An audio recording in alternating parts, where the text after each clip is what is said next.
Le message d'aujourd'hui parle de la manière dont nous pouvons rester fermes dans les jours difficiles.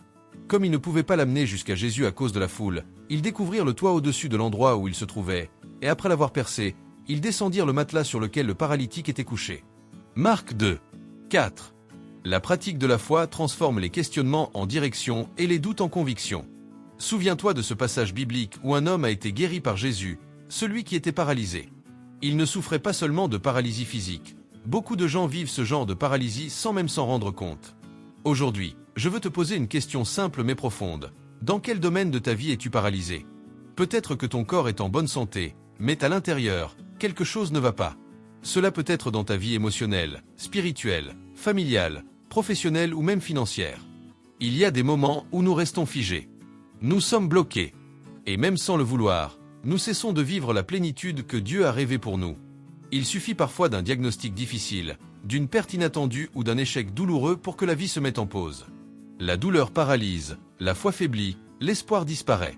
Et ce qui devait être un simple chapitre devient tout le livre. Peut-être que tu te reconnais dans ce moment précis, sans force, prêt à abandonner, portant une angoisse qui t'empêche d'avancer. Mais écoute, laisse-moi te rappeler quelque chose d'important. Le Seigneur ne t'a pas amené jusqu'ici pour t'abandonner en chemin. Dieu a une promesse pour toi. Il veut que tu apprennes à marcher avec lui dans le processus. Car le processus enseigne, même si nous avons tendance à nous focaliser uniquement sur ces aspects négatifs. Mais le processus nous donne la maturité, l'expérience et la préparation pour passer au niveau supérieur. Il te prépare à recevoir, réellement, ce qui t'appartient déjà. L'ennemi ne peut pas te voler ta promesse. Mais il fera tout pour te distraire, pour détourner ton regard. Il sèmera le doute, la peur, la confusion. Il fera tout pour que tu abandonnes avant d'y arriver. Mais écoute, la promesse est toujours valable. Et le ciel est déjà ouvert sur ta vie. Jésus a déjà remporté la victoire pour toi.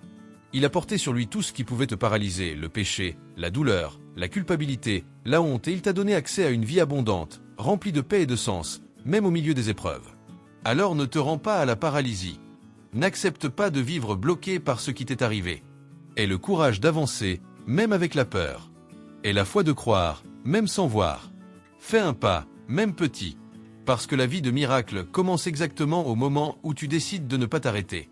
Et si tu aimes lire des textes de dévotion, j'ai laissé une recommandation de livre dans la description de cette vidéo. C'est un best-seller qui a déjà touché des millions de vies. Si le message t'a plu, abonne-toi à la chaîne. Que Dieu bénisse ta journée et fasse prospérer tes projets. Merci et à demain.